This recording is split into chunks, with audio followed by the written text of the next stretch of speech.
Welcome to the Love Story with Lisa channel. Today, we're bringing you a brand new story. My elder sister ran away with my betrothed, and I was sent to marry in her place. Now she wants her position back. Synopsis. My twin elder sister stole my betrothed and eloped with him. My parents then forced me to take her place and marry into the prince's manor. 3 years later, she was cast aside in misery and came crawling back, begging me to give up my position as princess consort. Very well, the prince is useless anyway, and I've already cleaned out the entire manor. As I straddled the manor wall with a large bag of gold and jewels, a voice cold as ice rang out behind me. Ji Yun Shi, get down here this instant. End of synopsis. Welcome, dear listeners, to the story of, I am the princess consort of Liang Wang, but since he is never home, I have become the true mistress of Liang Wang Manor. Before my wedding, my father warned me repeatedly, Ji Yun Shi, the title of princess consort was meant for your elder sister, you are only a substitute. Do not harbor any delusions. Fine. If that is how you want to play it, then I will tear the roof off this manor. My plan, cause enough trouble to fake my own death, enrage the prince into executing my family's favorites, then flee with a bag full of coin. Wonderful in theory. Painful in practice. My plan stalled at the very first step. The prince refused to come home. How was I supposed to put on a show if there was no audience? 3 years ago, I took my elder sister Ji Yunhua's place and was married into Liang Wang Manor. At the time, war had broken out along the border, and the emperor had dispatched Liang Wang Li Jingqing to serve as the supervising general. He returned in his wedding robes, spared me a single glance, tossed me a piece of jade, and strode away, and had not come back since. My grand plan remained entirely unexecuted. I was so miserable that I had to stuff a chicken drumstick into my mouth just to dull the sorrow. As I was heaving a sigh, my handmaid Yutsue stepped forward with a suggestion. Miss, there is nothing more important in this world than money in your own hands. Let us first seize control of the manor's finances. That way, when the time comes to run, we will be ready. I clapped her on the shoulder with delight. You've got good instincts. When I make my escape, I will definitely take you with me. Yutsue was so moved she nearly wept. So between taking money and taking a husband, I chose to take my husband's money. Yutsue and I turned the entire manor upside down, and still could not find anything truly valuable. I began to despair. Was Liang Wang actually poor? Even some newly rich country bumpkin had more than him. How could the emperor let his own brother live in such miserable conditions? With no other option, I gritted my teeth and wrote to him. The letter went something like, Dearest husband Jingqing, please skip the 10,000 words of tender entreaties and simply send money. Half a month later, I received a reply, along with a banknote for 1,000 taels of silver. Yutsue pressed her hands over her mouth and shrieked. Miss! So the money has been on the prince all along. We absolutely cannot let him die. I shot her a withering look. Have some sense, woman, it's the start of the new year. My husband will live to be 100, and to ensure that, I climbed up and pried the fortune deity off the wall. I commissioned a sculptor to carve a new one, a young general, with the characters Li Jingqing engraved on the back. Twice a day, morning and night, I burned incense and prayed for his safe return with money in tow. Before I had been praying long, I noticed a shadow dart across the rafters above. Startled, I screamed and hurled the jade pendant I had been holding. A loud crack rang out, and the dark figure dropped straight to the floor. I had thought it was some enormous rat. My hair stood on end. But when I saw it was a person, I was even more frightened. Deep in the night, pitch black all around, a figure dressed in black had snuck into the prince's manor, and was covered in blood. No need to think, an assassin. Liang Wang was not home. I was the only master of this manor. The only person this assassin could be here to kill was me. Furious enough to go weak at the knees, I dropped to the ground in front of him. He blinked, picked up the jade pendant with its chipped corner, and frowned at me. "Are you the princess consort of Liang Wang, Ji Yunhua?" "Of course not," I said, wiping sweat from my brow and stealing a wary glance at him. An assassin had come to kill me. Announcing my identity would be signing my own death warrant. He seemed unconvinced. "Dressed like that, and you claim you're not the princess consort?" I began dabbing at the corners of my eyes. "Sob, sob, sob, I am merely a stand-in hired by the princess consort. She is too afraid of being assassinated, so she had me impersonate her." Our eyes met. I blinked at him with wide, glistening eyes, the picture of sincerity. He seemed to actually believe me. He exhaled slowly, then pointed to his side. "In that case, I am wounded.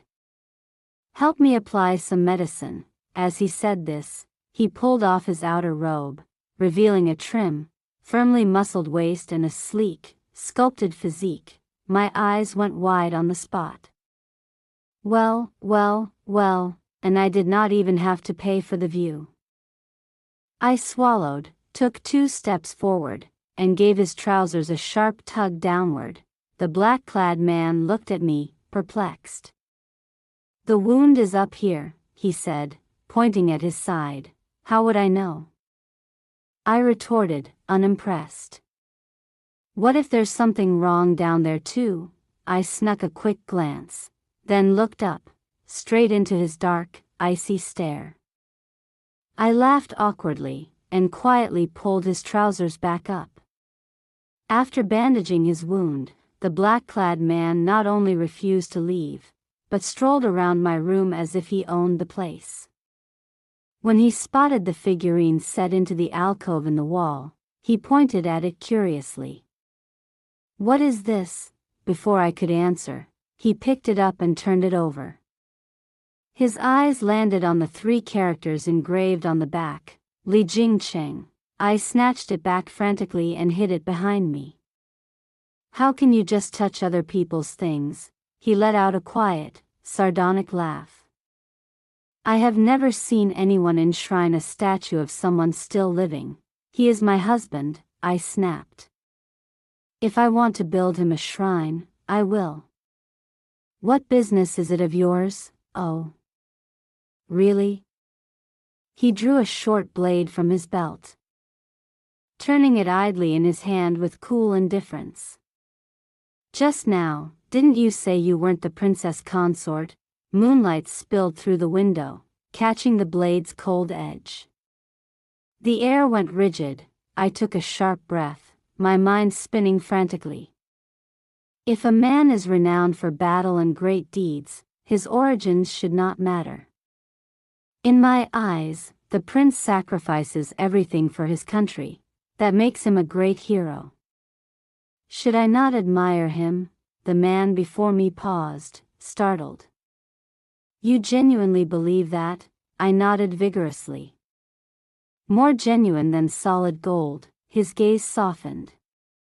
He set the jade and the blade on the table. "In future, stop hurling that pendant at people. And take this blade, for your protection. If anything happens, write to the prince." I tugged his sleeve and leaned in close. "You're actually one of the prince's shadow guards, aren't you?" He frowned, then gave a slight nod. I quietly wiped the cold sweat from my brow. Thank the heavens, a real shadow guard. My quick thinking had saved me. So you won't tell the prince I'm not the real princess consort, will you? Because I truly love him. I cannot live without him. I pressed my sleeve to my eyes, dabbing at imaginary tears, and peeked at him through the gap between my fingers. He sighed and nodded in agreement. As he was about to leave, I called out, "What is your name?" He tilted his head to look up at the night sky beyond the eaves. Suyi, that name.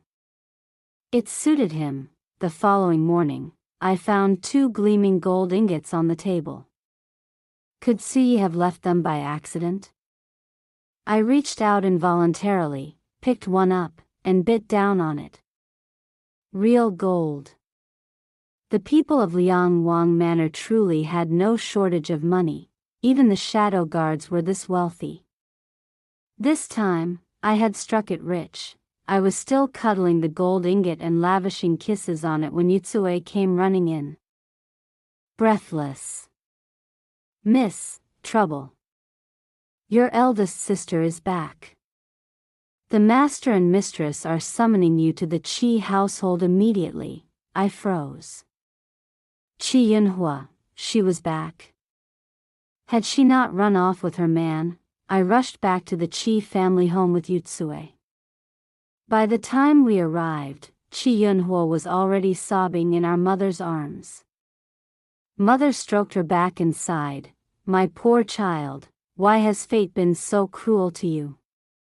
The whole household was awash with tears, and no one noticed I had arrived. I had no intention of interrupting their tearful reunion, so I found a quiet seat and watched the drama unfold. 3 years ago, when Qi Yunhua learned she was to be married to Liang Wang, she had wept and railed against the injustice, cursing our parents for their cruelty. That name, Liang Wang, what kind of man was he? Everyone called him the living king of hell. She was delicate by nature. Being sent to him would be a death sentence. On top of that, the Empress Dowager had long been at odds with his birth mother. Their family could be wiped out at any moment. Marrying into that household was no different from being thrown into the abyss. Our parents had not had the heart to say no, but the arrangement was already set. The selection of Liang Wang's consort had been organized by the Empress Dowager herself, and somehow our family had been chosen. Portraits of every eligible young woman from noble households, including Qi Yunhua's, had already been submitted to the imperial family. To back out now would be to defy imperial decree. Mother urged her to accept her fate. Then, without a word, Qi Yunhua turned around and stole my betrothed. I still remembered the day clearly. She emerged from her room, robes disheveled, and turned to look at me with a smirk. "Little sister, what a shame. What's done is done. Why don't you go in my place and marry that king of hell? You may not want what I've discarded. But being married to him could be considered the fortune of several lifetimes, and so, for love of their precious elder daughter, my parents orchestrated the swap, switching our identities over a bowl of lotus root congee. We were identical twins. The only difference between us was a small cinnabar mole at the center of my sister's brow. Before the wedding, Mother dotted the same mark between my eyes with cinnabar. From that day on, I became Qi Yunhua, and she became Qi Yunxi. What I had never expected was that she would actually come back. Qi Yunhua recounted her years of suffering in bitter, tearful detail. The year she had disguised herself as me and eloped with my newly betrothed, a scholar of humble means. At first he had been ambitious and promising, but once they arrived in the capital, the glitter of city life seduced him. Having attached himself to the household of the Shangshu, he saw no more need to apply himself to his studies, and abandoned the imperial examinations entirely. Father had tried to counsel him several times, but the scholar not only rejected the advice, he turned arrogant, accusing the Shangshu household of bullying scholars. He took my sister and left the capital, and along the way, boasted shamelessly to anyone who would listen about his romantic conquest of the Shangshu's eldest daughter, how they had met, how they had fallen in love, every intimate detail. His purpose was threefold: to show off his own prowess, to humiliate our family's name, and to destroy my sister's reputation, cutting off any possibility of retreat for her. Since Chi Yunhua had already swapped identities with me, every one of those rumors fell upon my head. Word spread through the capital. The second daughter of the Shangshu of the Board of Revenue, Chi Yunshi, had acted shamelessly, absconding with a man in defiance of all propriety. After they had been together for several more years, my sister finally understood the true nature of the man she had chosen, a man burdened with the debts of his entire clan. His father was a compulsive gambler. His family survived only on the meager wages his mother earned taking in laundry. The moment my sister crossed the threshold, her mother-in-law straightened her spine and began parading her about. So what if she's a noble young lady from the Shangshu household? In the end, didn't she come crawling to my son? My son has the ability. He could have married a princess. From then on, the woman never let my sister rest, piling all the household washing onto her shoulders while she lounged comfortably. My sister endured 3 years of torment before she finally seized a moment of inattention and fled. Returning to her parents' home, listening to Chi Yunhua's tale, I felt nothing stir in my heart. In fact, I found it faintly amusing. I had barely finished suppressing a smile when she stepped over, grabbed my hand, face streaked with tears. "My dear little sister, all these years you have taken my place in the prince's manor. You must have suffered so. Now that I am back, I cannot let you continue to endure this. Besides," her gaze lingered on my embroidered Suzhou silk robes, which were blinding compared to her own patched and tattered garments, heaven and earth apart. She clenched her jaw, voice laced with resentment. "Before the prince returns to the capital, let us switch back, switch back." How appealing that sounds. But do you really think that's still possible? I did not even look at her, just leisurely lifted my teacup and took a sip. Yet she looked as though I had dealt her the gravest insult, biting her lip with glistening eyes, the image of fragile, pitiable suffering, on the very verge of tears. "Little sister, if I cannot be the princess consort, I truly have no reason left to live. Please, have mercy." Mother's heart broke at the sight of her. She drew Chi Yunhua into her arms and turned to rebuke me instead. "Yun Shi, the title of princess consort was meant for your sister. You were only ever a temporary substitute. Now that she has returned, of course it must go back to its rightful owner. Give it back? That is treason. Anyone who touches this will lose their head, and their entire family. If father and mother wish to keep theirs, I suggest you think very carefully before you speak." Father's expression darkened. After a long pause, he turned to me, his gaze poisonous. "Yun Shi, how dare you threaten your own parents? Foster mother raised me. Have you never taught your daughter the character for loyalty?" I had no interest in arguing further. I turned and walked out. Behind me came the sound of Chi Yunhua weeping and screaming. "Chi Yun Shi, you are the impostor. The name recorded in the imperial register is mine. You are the one who has committed treason." But she never finished the sentence. Someone clamped a hand over her mouth. Oh, my foolish sister, shouting about a capital offense out in the open, just like that. By the time I left the Chi household, evening had fallen. The streets glittered with lanterns, crowds flowing past like the tide. Feeling a tightness in my chest, I had my palanquin stop and stepped down to walk for a while. It happened to be the Lantern Festival. Down by the river not far ahead, people had gathered in a festive throng. Lotus lanterns drifted on the water, shimmering like stars fallen to earth, breathtakingly beautiful, a lovely night. A lovely scene. A pity I was alone. I was about to turn back when a water lantern shaped like a lotus drifted toward me. Are you not going to send one off before you leave? I recognized the voice. I turned, and there stood a tall young man, his long fingers lifting away a mask to reveal a handsome, somewhat cool-faced countenance. Suyi. It's you. I said, a little surprised. What are you doing here? He replied, as if he had anticipated the question. I was following orders, returning to the capital on His Highness's behalf to attend to some matters. I intended to leave once the task was done, but His Highness sent word. Today is the Lantern Festival, and the princess consort may come out to walk the streets.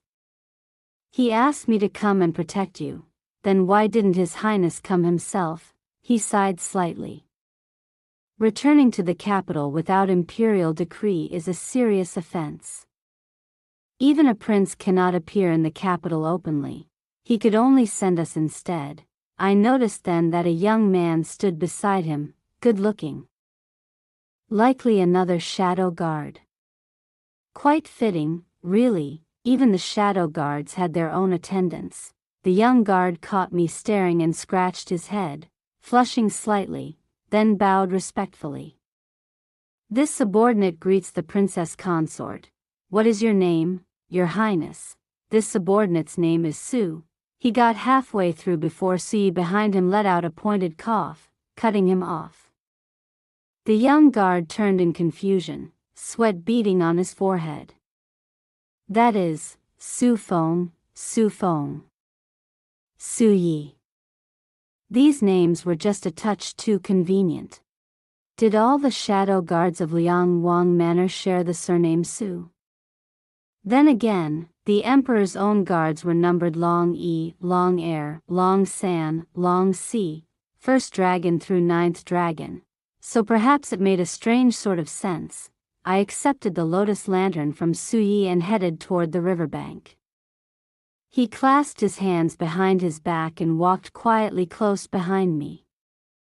When we reached a densely packed section of the crowd, he extended an arm and gently curved it around my waist, shielding me from being jostled.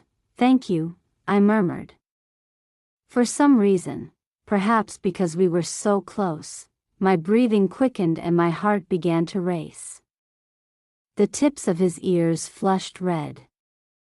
But he kept his posture steady, shielding me without a word. It's nothing. We squeezed through the crowd and settled by the riverbank. I crouched down, and the lantern drifted away on the current. I closed my eyes and prayed silently. He tilted his head to look at me, something like amusement in his eyes. What are you wishing for? That I will be able to earn a great deal of money someday. He furrowed his brow slightly, as though puzzled. Does His Highness not give you enough? I shook my head and sighed. I was never the real princess consort.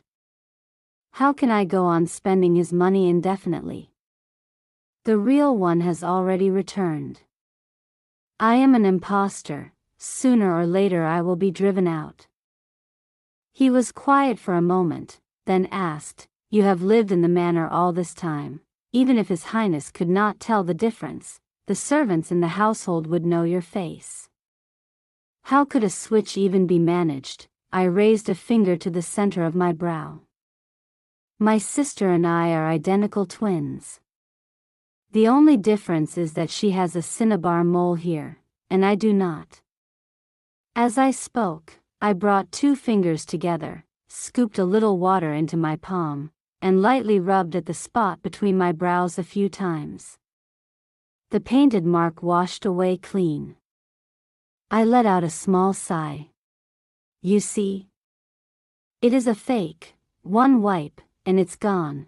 He reached out to help me stand, and almost, lifted his hand to wipe the water from my face, but stopped abruptly just before he touched me.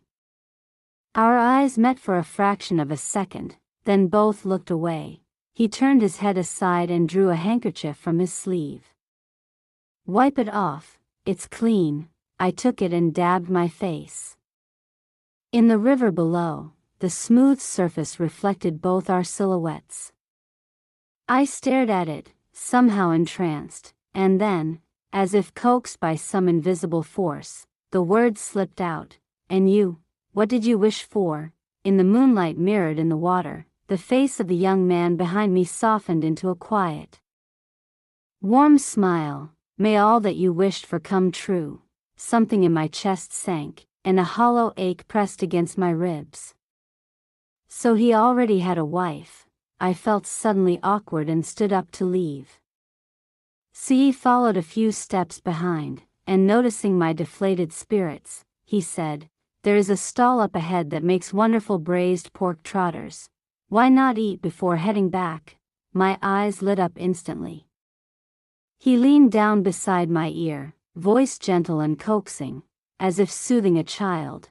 "There is a honey cake stall along the way too. I have heard young ladies are fond of them. I have already asked Su Feng to go and buy some."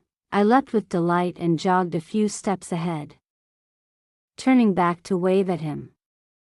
"Then what are we waiting for? Come on."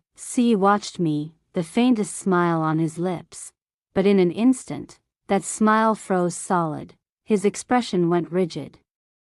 He shoved through the crowd in a sudden burst of urgency. "Princess consort, watch out!" He yanked me hard, and I stumbled into his arms. An arrow hissed past my ear, then a second, a third. The festive crowd exploded into screaming chaos, people scattering in all directions. He held me tight, drawing his sword to deflect several blows, but was ultimately outnumbered, and he pulled me into a narrow alley nearby. The alley was pitch dark. I caught a faint, metallic scent. "See, you're hurt, aren't you?" I asked, voice trembling. He did not answer, only shook his head, enduring in silence. I did not believe him, and fumbled over his body to check. When my hand was about to reach below his waist, he seized it, voice helpless. "Don't, I'm fine." "Then what do we do now?" The words caught in my throat. "Wait. Su Feng will bring people to rescue us." I was still afraid. I pressed my hand over my mouth, trying to hold back tears. He rested a hand on top of my head, his voice low and quiet and soothing. "Don't be afraid. I am here." We hid behind a pile of straw. Above us was a low wall coated in gray dust. Several black-clad figures vaulted over the wall and landed not far away. I held my breath, gripping Su Ye's hand so tightly my palm was drenched in cold sweat. He did not flinch, his gaze fixed ahead, one hand drawing a short dagger, his whole body coiled like a beast braced to spring. The scent of blood thickened in the air. The assassins seemed to have caught our trail, and began moving toward us. I was so terrified I nearly cried aloud. Was this how I was going to die, before I had even shared a wedding night with my husband? And the braised pork trotters, I had not even gotten to eat them yet. Where was justice? On instinct, I squeezed my eyes shut and waited for the end. But nothing came, only the whisper of arrows cutting through air, again and again, followed by the rapid thud of shots in quick succession. One of the black-clad figures took an arrow to the shoulder and crumpled. "There is poison on that arrow," someone said, and before the words finished, he was dead. The remaining assassins did not spare their fallen comrade a glance. Once the volley of arrows ceased, their leader gave a single shout, and the whole group vanished into the darkness. When they were fully gone, I pried apart the straw and helped Suyi up.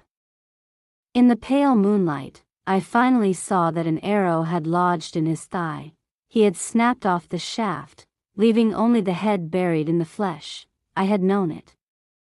Of course there was a wound below the waist. Recalling the assassin who had just died, I crouched beside him, anxious. You were hit by an arrow too. What if the tip is also poisoned? Do you need me to suck out the venom? No, that's not necessary. He fumbled awkwardly to cover the wound, hand gripping his thigh, refusing to let me near. Please, don't, he looked almost embarrassed. A shadow guard who killed without blinking, a man of 7 feet, and yet he still knew how to blush. The sudden urge to tease him was irresistible, and then I stopped myself. He already had a wife. The thought pricked at my heart, squeezing it slowly, and sank like a stone. Dawn was approaching. The darkness would not last much longer. I exhaled softly. Right now, the most important thing was to find somewhere safe. Let's go. I will take you to get that wound treated. I helped him up, and we made our way to my foster mother's home. By the time I had brought Suyi to my foster mother's house, the first light of dawn was breaking over the sky. He had fainted halfway there, and he was heavy as iron. I had to heave and drag him all the way into the room. Foster mother furrowed her brow anxiously. Yunshi, who is this person? Could he bring trouble to our door? He shouldn't. He is one of the prince's shadow guards. He came to protect me. I sat down to prepare medicine, voice steady. Anyang, he saved my life. I cannot leave him to die, foster mother only sighed. Yunshi, perhaps you should come back and live with me. The two of us could run a small business together and get by. All those grand manors, Liangwang Manor, the Shangshu household, they are no place for ordinary people like us. I thought it over, then gave a small nod. Suyi lay motionless on the bed, unaware of anything. The herbal medicine bubbled gently in the pot. Its smoke curled through the room. My thoughts drifted back, pulled by some invisible current to long ago days. When I was 5 years old, also during the Lantern Festival, father and mother had asked the nursemaid to take us out to see the lanterns. Chi Yunhua led me to the riverbank, pointed to a wooden crate on a small boat moored near the shore, and said with a laugh, Yunshi, let's play a game. Climb into that crate, I'll come and find you afterwards. I nodded innocently and climbed in. A whole night passed. My sister never came. And by then, the crate had drifted all the way to Jiangnan. Stranded and alone, I nearly starved to death. It was my foster mother who took me in. She had once been a courtesan but had long since left that life behind. She brought me back to the capital, and together we set up a small stall at the foot of the city wall, selling tofu to scrape by. But I looked too much like Chi Yunhua. One day, the Shangshu's wife came to find me and said I was her long-lost daughter. At first, birth mother was remorseful and doted on me greatly. But Chi Yunhua could not bear it. She threatened to take her own life again and again, and framed me and accused me of bullying her. On top of that, foster mother's past as a courtesan was an embarrassment to the Shangshu household, and gradually, even birth mother began to grow cold. Not long after, my parents arranged marriage prospects for both of us. Looking back now, it all seemed faintly absurd. Better if they had never taken me back at all. If I had simply stayed with my foster mother selling tofu, I would have been far freer, and far happier. In that moment, my mind was made up. Princess consort, noble daughter of the Shangshu household, none of that was for me. If Chi Yunhua wanted it, she was welcome to come and take it. All I wanted was to be myself, to live as Chi Yunshi, free and unencumbered. 2 days later, Suyi finally regained consciousness. He handed me a jade pendant and told me to take it to a pawn shop called Duan to be pawned. 2 hours later, Su Feng came rushing in and prostrated himself at Su Ye's feet. "Master, are you all right?" Su Ye stood with his back to him, hands clasped behind him. "I am fine," Su Feng rose. "Master, the assassins this time were sent by Jin Wang. It seems they already know we returned to the capital in secret. They are aware we cannot make a scene, so they simply sent people to kill us. The best course of action now is to return to the border immediately." Su Ye considered for a moment, then nodded. "Agreed. Make preparations. We leave the city tonight." Then he glanced toward the inner room. "Before we go, have someone assigned to protect Qi Yunxi." Su Feng looked briefly puzzled, but accepted the order without question. "As you command." The two of them were still talking when a thunderous pounding shook the front door. "Qi Yunxi. You think hiding in there will save you from me, Qi Yunhua? What was she doing here?" The wooden door was about to be beaten through. Foster mother winced and reluctantly opened it. Qi Yunhua surged in with a retinue of household guards, who immediately surrounded the entire courtyard.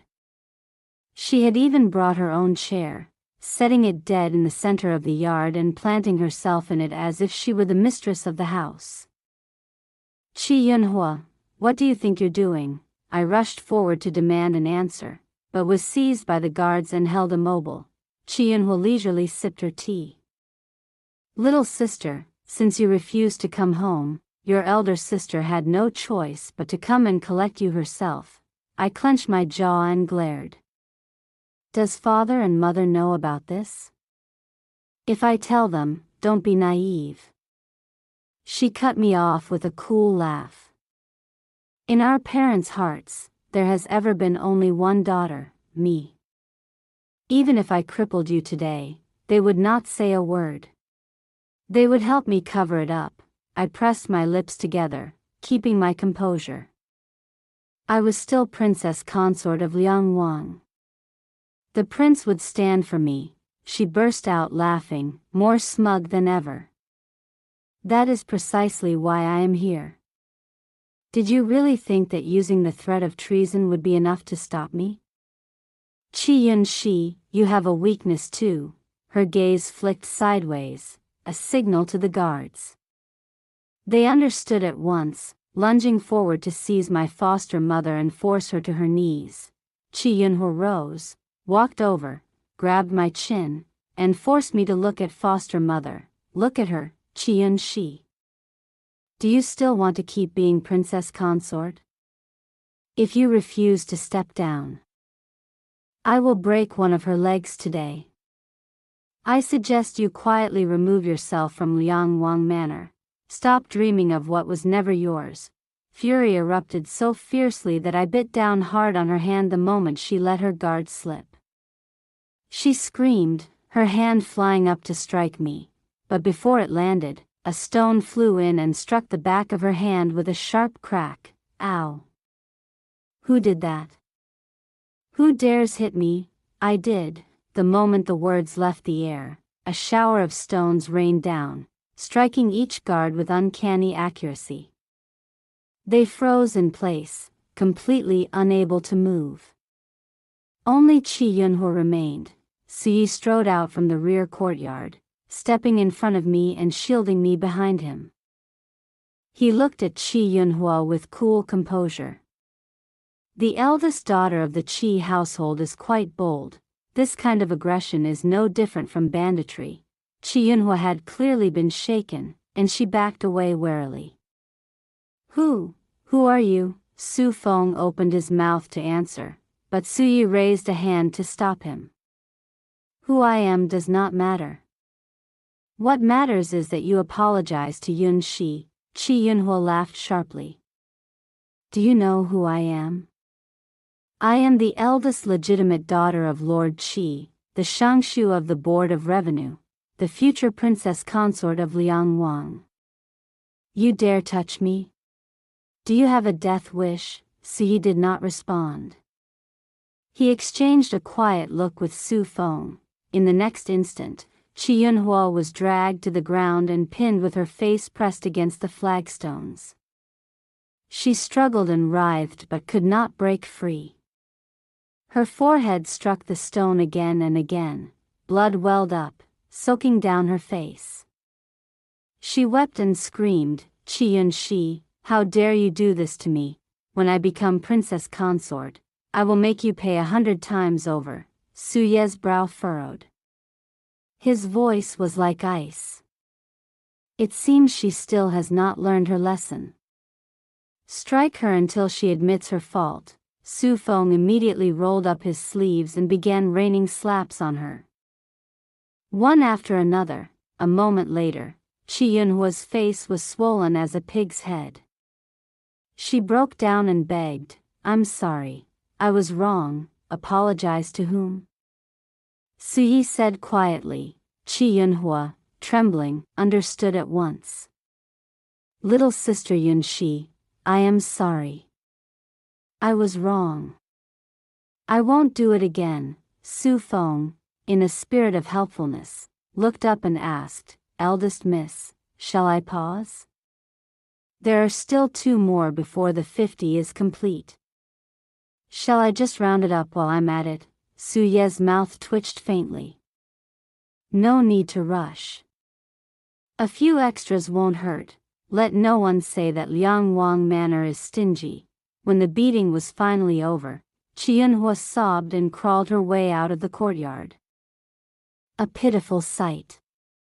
Su Yi checked me over carefully to ensure I was unhurt, then assigned 2 more shadow guards to protect me and foster mother. As evening drew near, Su Feng murmured a reminder.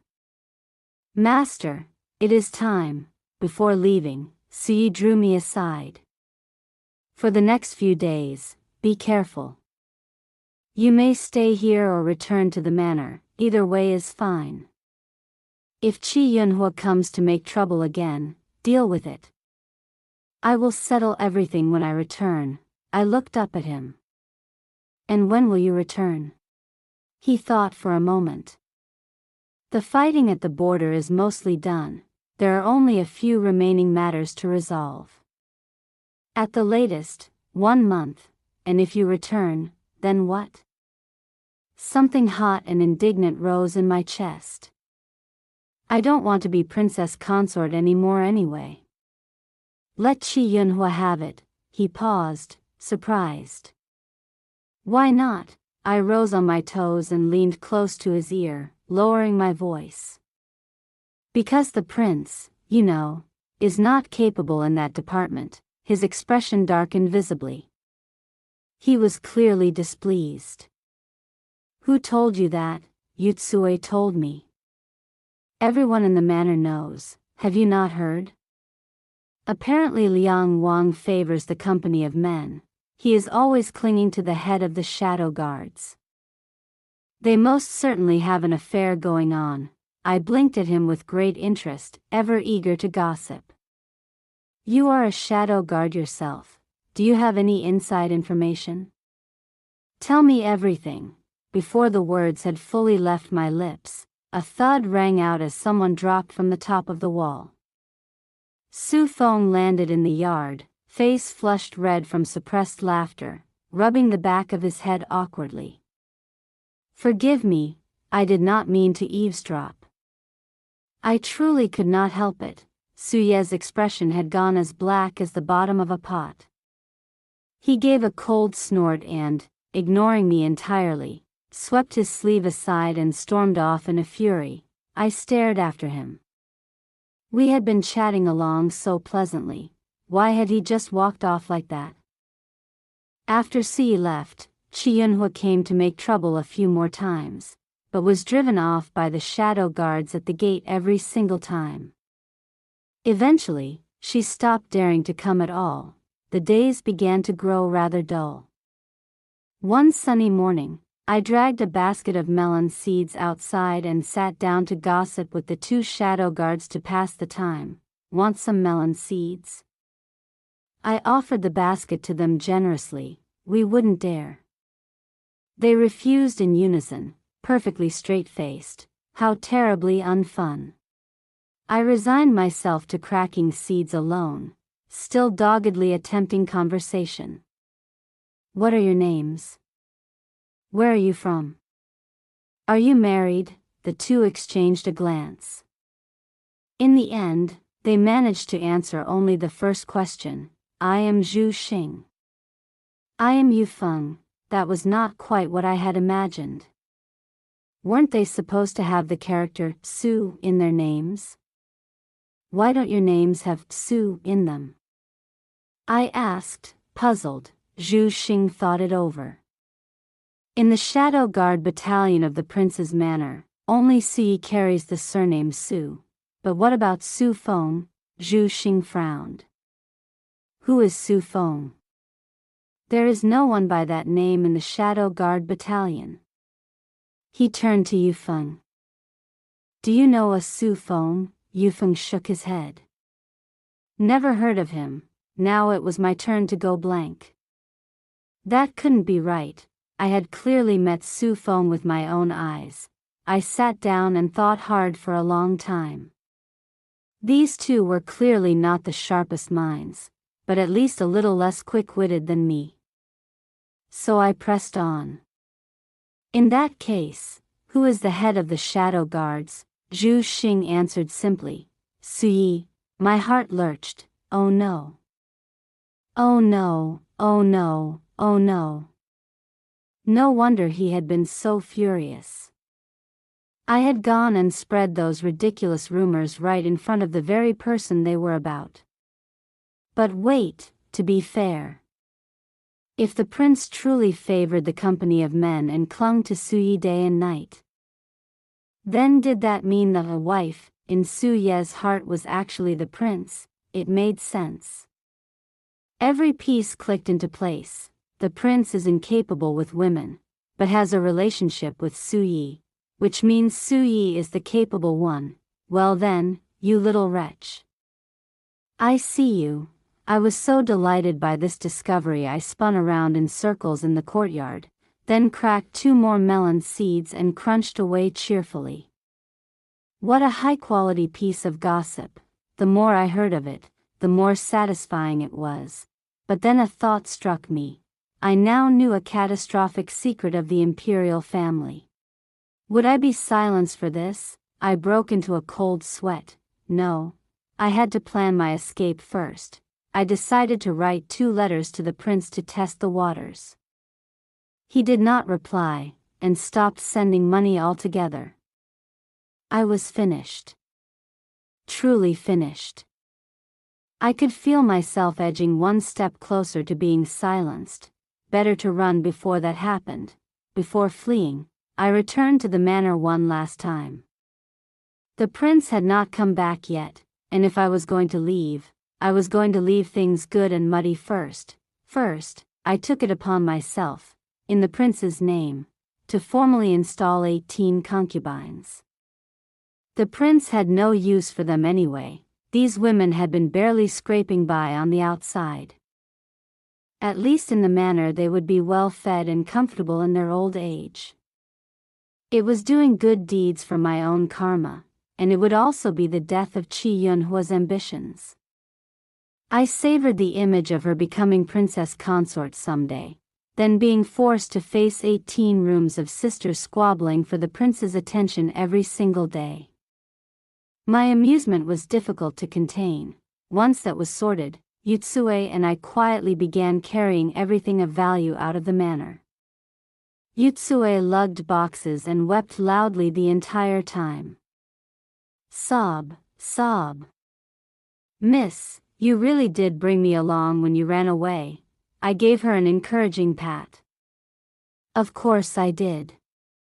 When I, Qi Yunxi, make a promise, I keep it.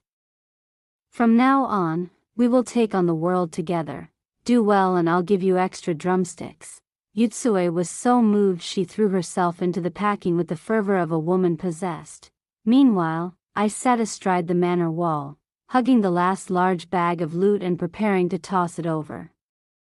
At that moment, inside the manor, torches suddenly blazed to life everywhere, and a crowd of people came rushing toward me and Yutsue. Yutsue trembled violently, tears and snot streaming down her face. "Miss, you go first. I'll lead them the other way." And with that, she snatched up 2 gold ingots and bolted straight east. I was so moved I almost cried. Yutsue, what a loyal friend, sacrificing herself to buy me time. Wait, something's off. Yutsue, they're coming from the west. You're running the wrong way. Here I was, stranded atop the wall, too high to jump, no way back down, frantic enough to dissolve into smoke.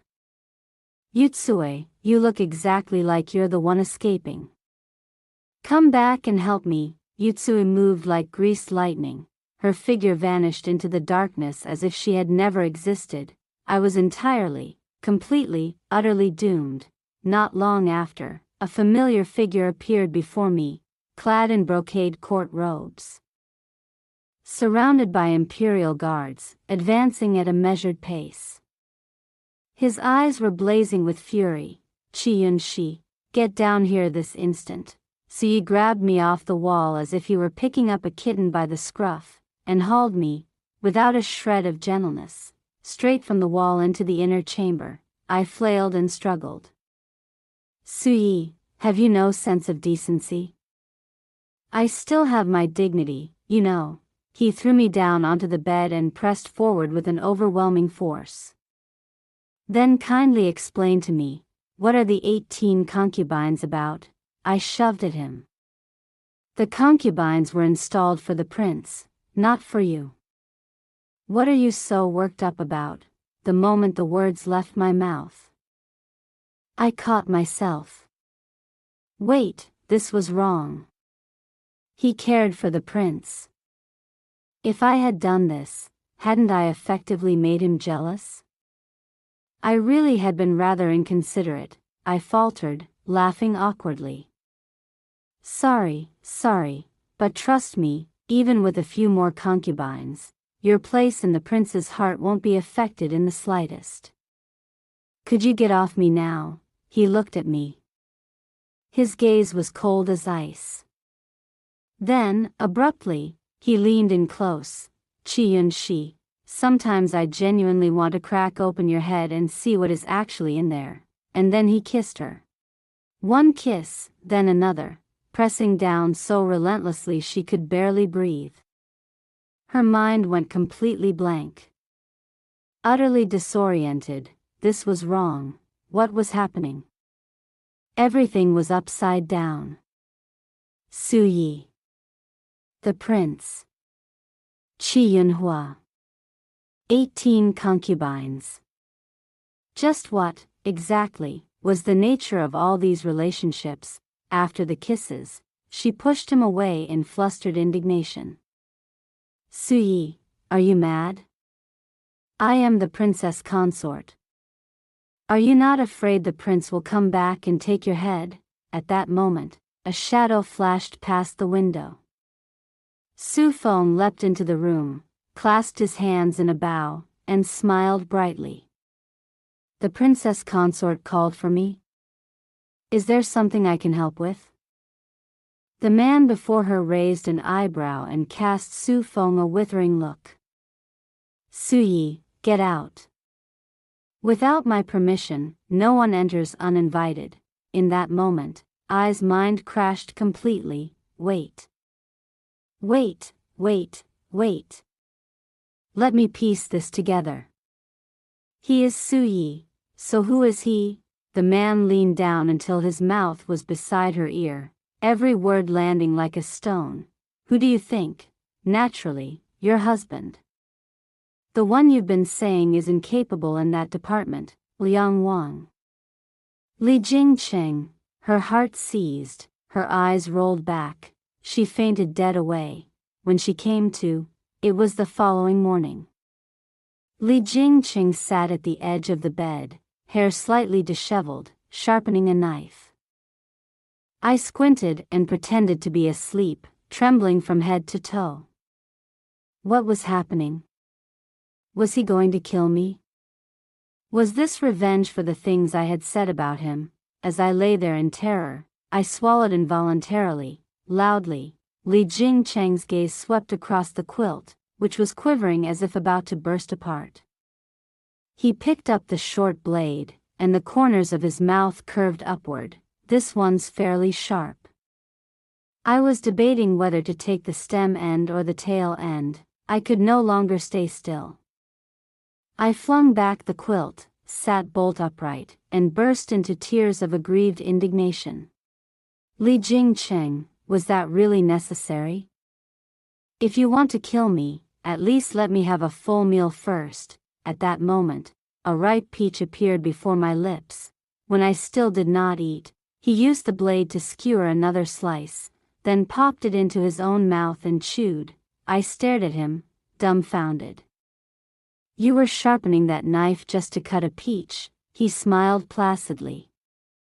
What else would it be for? I muttered. I thought you were going to kill me. He set down the blade and sat beside me. Kill you? No. At worst, he paused, and his voice lowered. At worst, I eat you. I immediately fixed him with a deeply suspicious stare. Eat? What kind of eat? Like this? He pulled me into his arms and kissed her. The kiss went on until tears brimmed in her eyes. When he finally let her go, he smiled, satisfied. All right. Sleep a little longer. When I return this evening, we will settle our accounts. I grabbed the edge of his robe. When you come back, don't forget to charge interest. The tips of his ears flushed crimson, but his expression remained perfectly composed. He gritted out a reply, fine. When the time comes, don't come crying that you regret it. That evening, Li Jingqing returned from court and came straight to her. His actions that night did more than prove a point. They demolished all rumors entirely. It was not until late that night that she finally hobbled out of the inner chamber. Clinging to the doorframe, legs barely supporting her, good heavens! Who had called him incapable? Victory at the border had the emperor jubilant. He held a great banquet in the palace to celebrate the return of Li Jingcheng and General Chen. As princess consort of Liangwang, I naturally had to attend. I tugged at Li Jingcheng's sleeve, uneasy. Do we really have to go? I am not the real princess consort. What if someone? Li Jingcheng took my hand and spoke quietly. Don't worry. Even though the name in the imperial register belongs to your elder sister, as long as you and I both insist that you are Qi Yunhua, no one will be able to refute it. The identity swap was your parents' doing. Even if they wanted to put your sister in your place, they would not dare make a scene, because if it came out, they would be guilty of deceiving the throne. Your sister is unlikely to be foolish enough to report her own parents. By the time his analysis was finished, I had finally breathed a sigh of relief. That evening, the palace gates stood wide open, blazing with lanterns as bright as noon. I rode with Li Jingcheng in a carriage through the gates. Then transferred to a smaller sedan chair and made my way along the palace road to the banquet hall. I had only been brought back to my family when I was 15 years old. Having grown up in the countryside, I had never encountered grand occasions like this. I sat quietly, shy and proper, following the courtly etiquette, speak little, eat much, and smile when spoken to. Li Jingcheng had taught me all of this. The banquet was attended by high officials and noble lords, the cream of the aristocracy. During a quiet moment, Li Jingqing pointed out several key figures for me. I sneaked a small slip of paper from my sleeve, matching faces to the notes I had written, and eventually managed to identify a few. The banquet had not yet begun when Li Jingqing was called away by the emperor's attendants. I was left to sit alone. To my surprise, Qi Yunhua had also come, and was seated beside the Commandery Princess Jialing. I peeked at my little slip of paper. Commandery Princess Jialing was the niece of Jin Wang, who in turn was an uncle of the emperor and Li Jingcheng.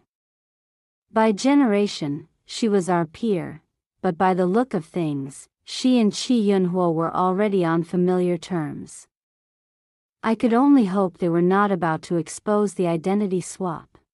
The thought made my skin crawl. My palms grew cold and damp. Inside the hall, the air was close and stifling.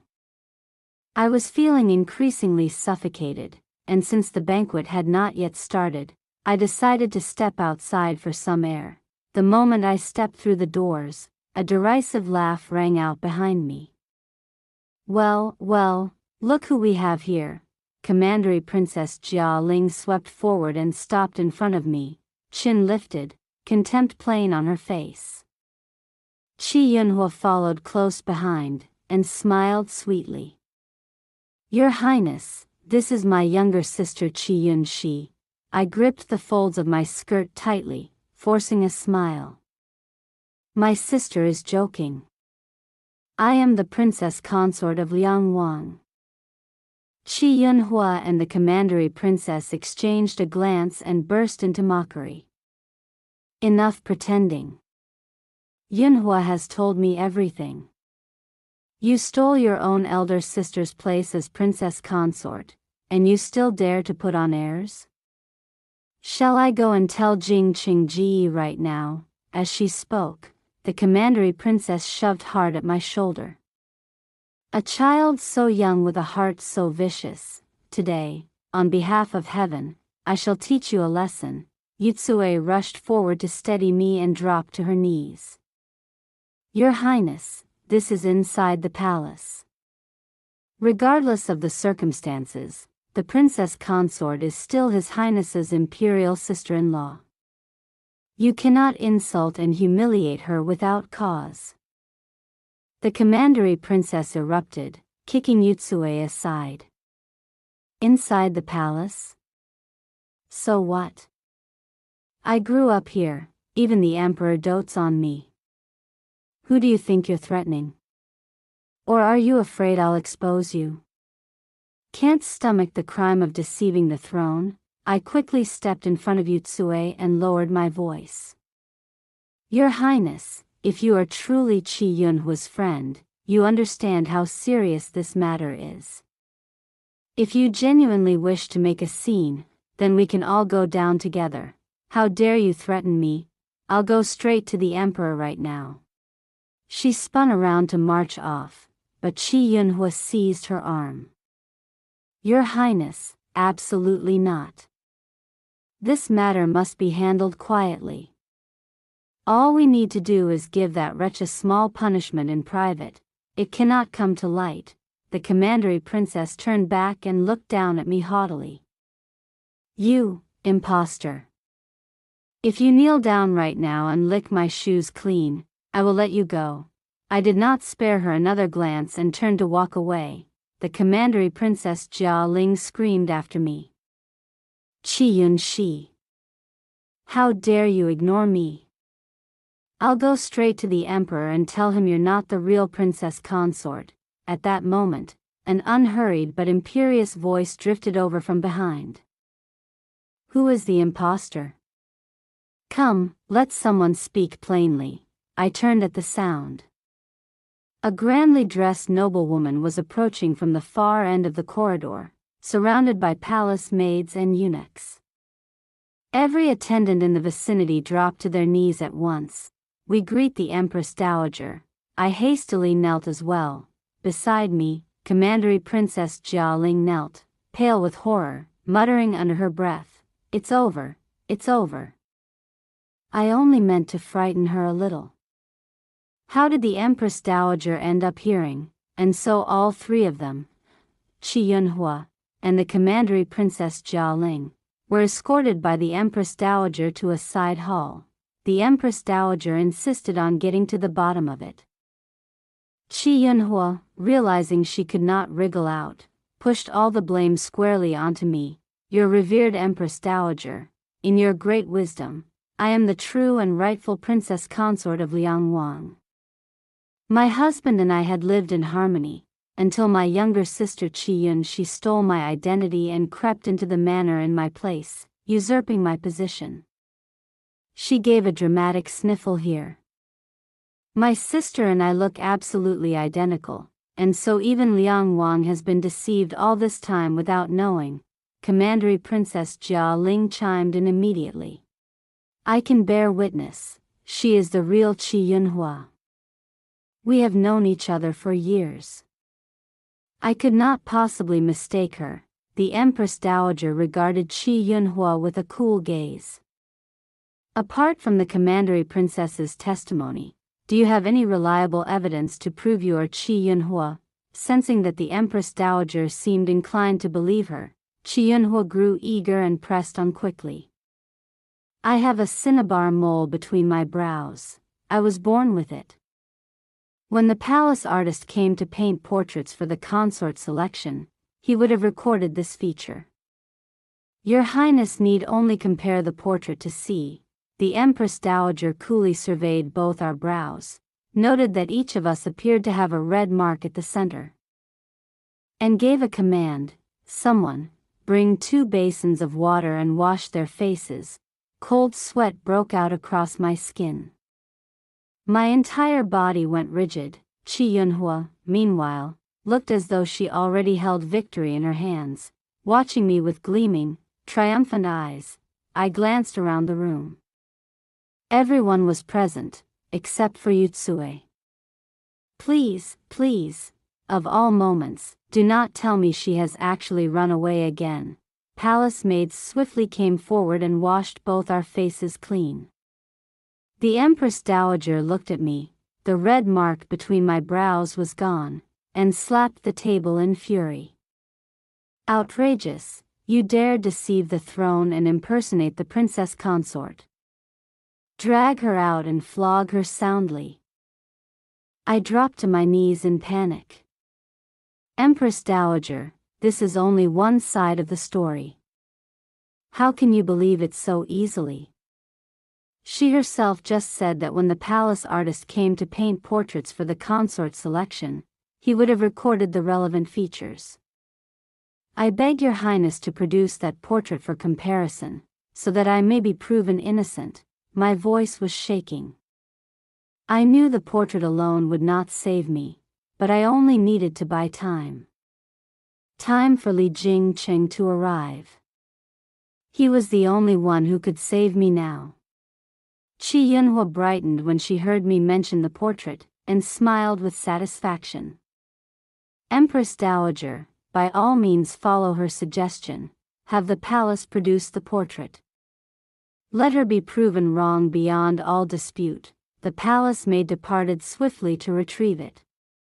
About half a quarter hour later, she returned, and behind her came Li Jingcheng and the emperor, walking in together. Following close behind them was Yutsue. She gave me a tiny wink, her smile full of secret meaning. In that moment, every ounce of tension drained from my body. I nearly burst into tears of relief. Yutsue, my dearest, finest sister, this time you truly saved my life. When we get home, I will give you all the drumsticks you can eat. The Empress Dowager startled slightly at the Emperor's arrival.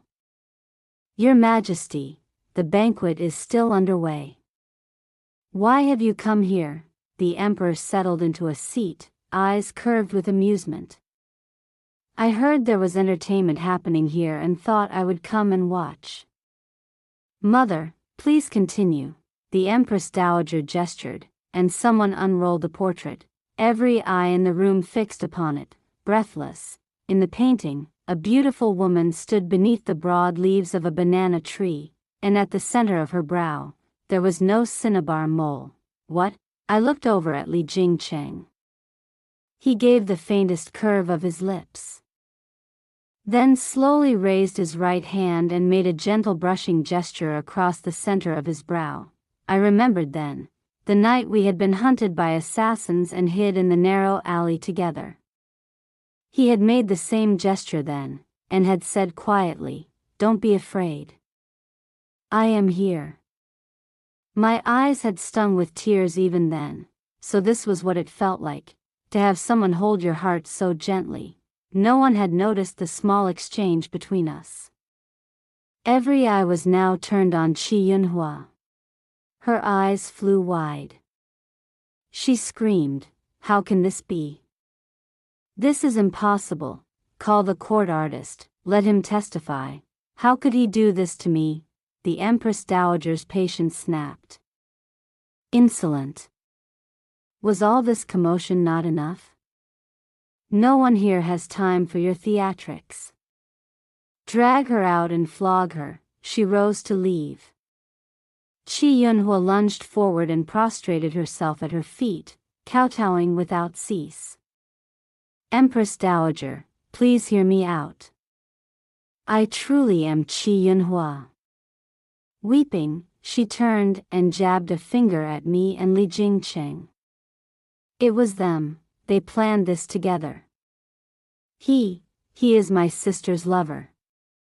He conspired with her against me before, and now again. Please, Empress Dowager. See the truth. The Empress Dowager and the Emperor both turned to follow the direction of her pointing finger. It was aimed at Li Jingcheng. The Emperor could not help himself. He let out a great roar of laughter and clapped Li Jingcheng on the shoulder. "She says he is your sister's lover," Chi Yunhua, desperate, nodded vigorously. "Yes, Your Majesty, that is correct." Commandery Princess Jia Ling went rigid, nearly dropping her jaw. "Yunhua, what are you saying? That man is Jing Qing Geg, what?" Chi Yunhua looked as though all the air had been knocked out of her, and she murmured in a daze, He is Liang Wang." Li Jingqing stepped forward, spared her a single glance, and said coolly, "He is. Why, how can this be?" Something seemed to click for Chi Yunhua then. She broke into wild, hysterical laughter. "Liang Wang, you knew all along that she was a fake, didn't you?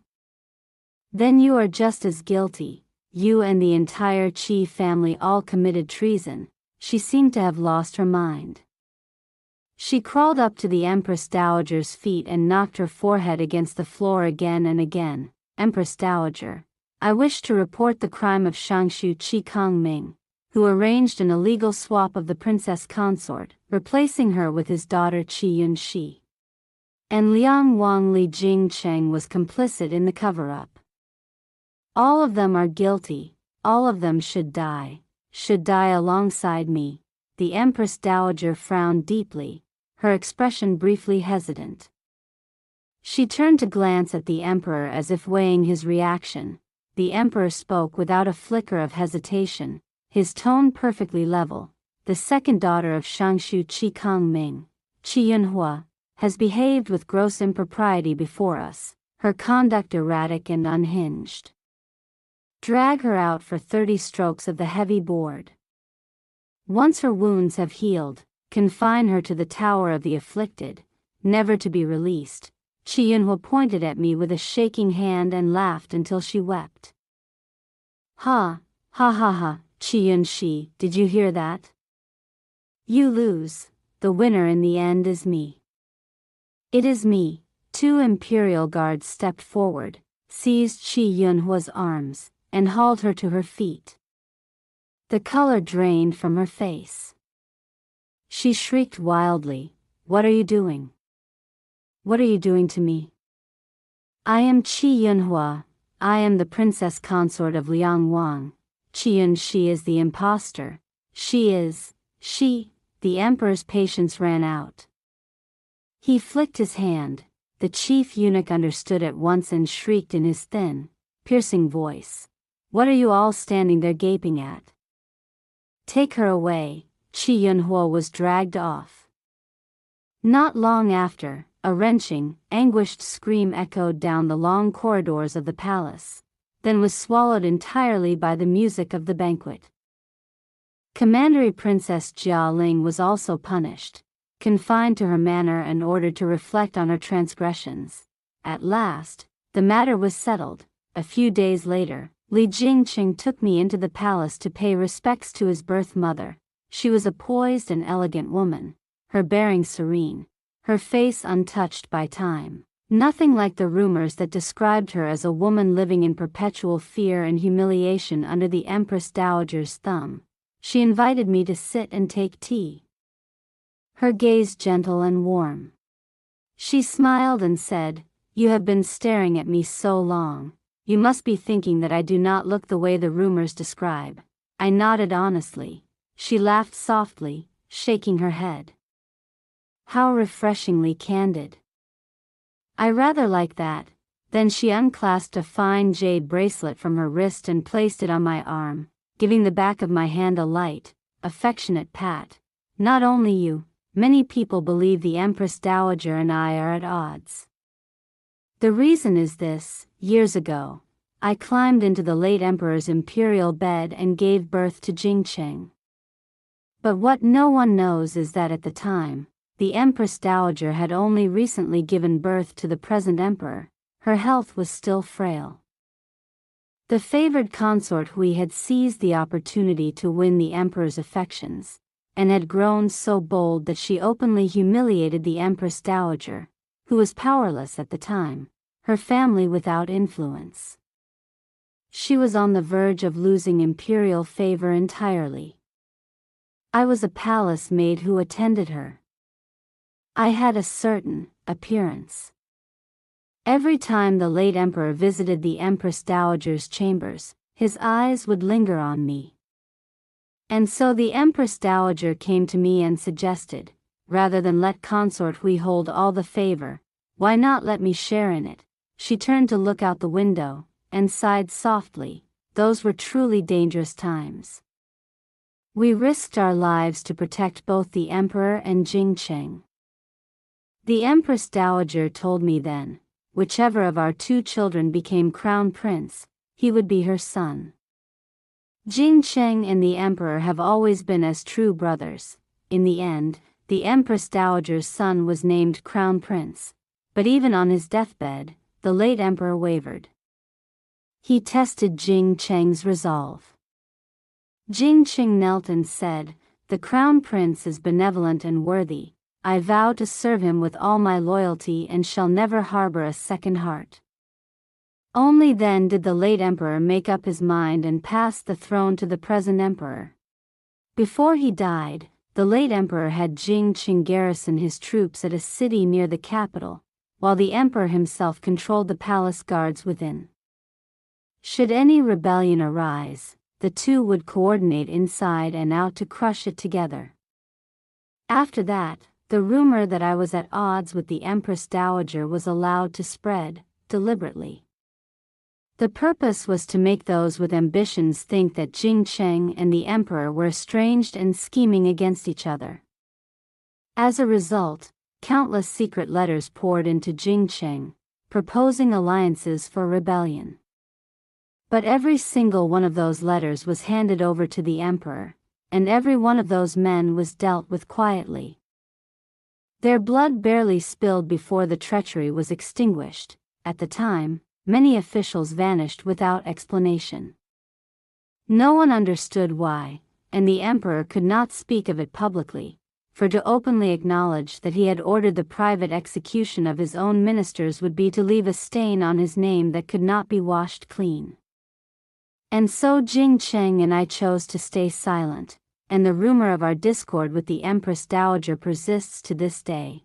I was shaken to my core. So this was the truth of it all. Rumors were only ever 1 part truth and 3 parts fiction, never to be fully believed. Still, one thing nagged at me, and I asked, what of Jin Wang? Imperial consort Shu patted my hand, her voice soothing. Do not worry. Jin Wang has always been loyal to the emperor. The misunderstanding with Jingqing arose only because he heard certain rumors years ago. As for the assassination attempt, the emperor has already looked into the matter. Once Jin Wang is summoned to court and everything is explained, the misunderstanding will be resolved.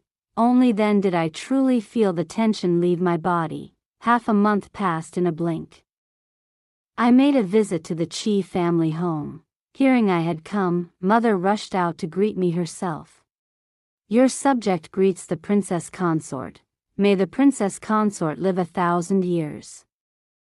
Every master and servant in the Qi household dropped to their knees in a line, like a bamboo grove laid flat. I looked at them and sighed softly. Please, everyone, rise. Mother was helped up by the head housekeeper and stepped forward, reaching out to take my hand, but I drew back on instinct. An awkward silence fell over the courtyard. She quietly withdrew her hand, walking a step behind me, not daring to speak. The story of Qi Yunhua's outburst in the imperial palace had swept through the capital. Father, upon hearing that his daughter had denounced the family's identity swap before the Empress Dowager, dragging everyone to the brink of ruin, had vomited blood and taken to his bed for half a month. Though he recovered, he was never quite the same. His post as Shangshu of the Board of Revenue had been given to a colleague. He could only convalesce at home and wait for some minor, idle appointment to see out his days. Mother had gone white-haired overnight. As for Qi Yunhua, she had since been returned to the Qi household by the Empress Dowager's people, who explained that as a concession to father's past service, she would be permitted to recuperate at home. Once her wounds healed, she was to be escorted to the Tower of the Afflicted. But after what she had done, she had broken her parents' hearts beyond repair. No one wanted to look at her. They had deposited her in a guest room and left her to whatever fate awaited her. I went to look in on her once. She had been beaten nearly to death and received no proper medical care. Her body was festering with infected wounds. Only the faintest thread of life remained. When she saw me enter, she raised her head. Her eyes, fixed on me, were full of bitter hatred. I brought a court physician, who administered acupuncture at a few key points and gave her some medicinal ginseng, just enough to let her speak for a short while longer. The truth was, I had always wanted to speak plainly with her, just once. Sister, I said, I want to know, was what happened to me all those years ago truly an accident? Qi Yunhua let out a short laugh. Of course not. Why? She laughed until tears ran down her face. Because I hated you. We looked exactly alike, and yet father and mother favored you. They said you were carefree and likable, and I was too quiet, too easy to overlook. So I made you disappear. That way, they would have no choice. They would have no one left to love but me. But you were only 5 years old at the time. She did not even flinch. So what? Do you think children are made of stone, incapable of feeling? Children are the ones who feel jealousy most keenly. Later, I was afraid. I felt remorse. I knew you were innocent, that I had been too greedy, wanting all of our parents' love for myself. And yet part of me was glad.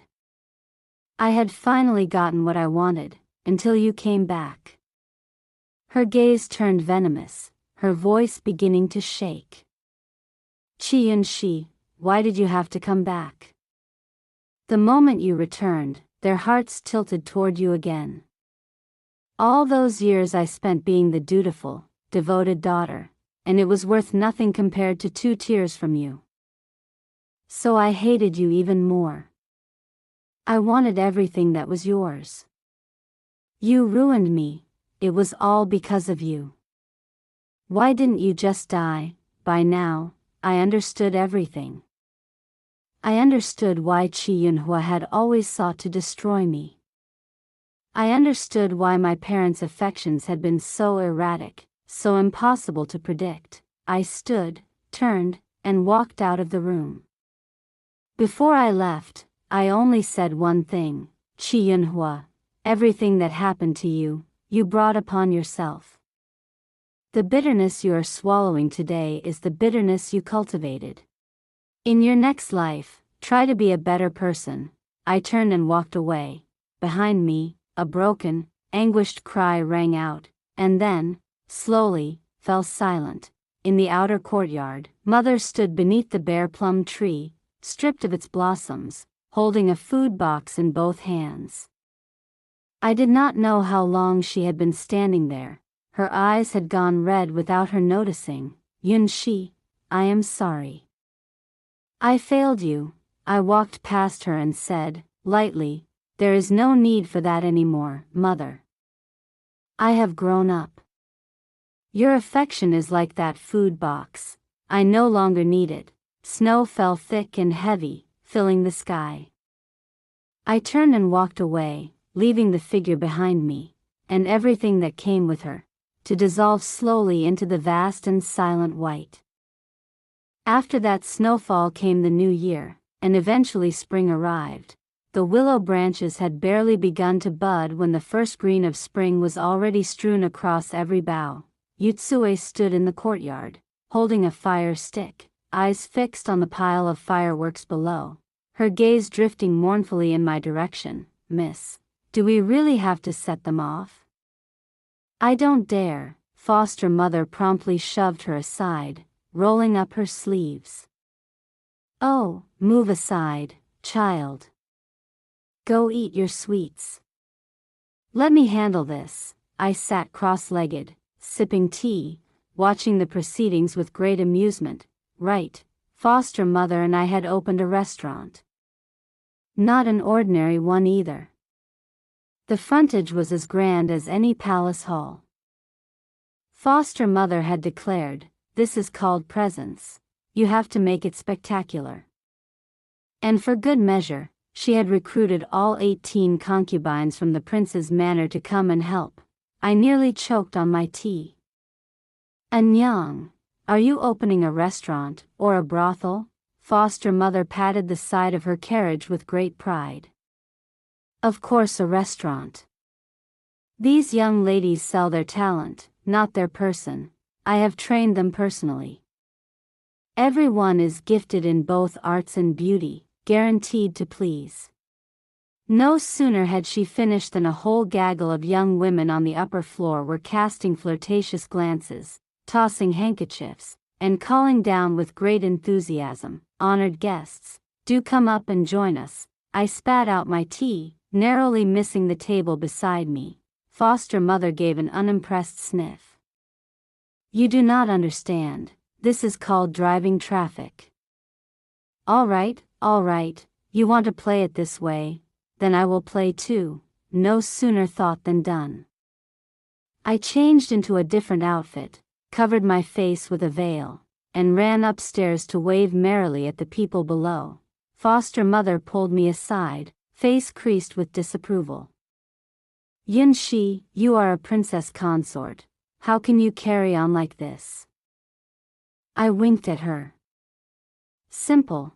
I attract the customers, and then you send the other girls out to perform. Don't you see? This is called bait and switch. You don't understand. Foster mother shook her head so hard it rattled, and spat in exasperation. Pfft, 6 of one, half a dozen of the other. In the midst of all the fun, a gust of wind swept through and knocked the handkerchief right out of my hand, sending it fluttering down to land squarely on the head of a young man below. He looked up. His expression immediately darkened to fury. Yunshi, get down here this instant. I was so startled I spun around and bolted without another word. Yutsue pointed helpfully in the direction I had fled and called down to Li Jingcheng, Your Highness. Oh no. The princess consort is running away again. The end. If you enjoyed the story, don't forget to like and subscribe to Love Stories with Lisa for more stories. Thank you so much.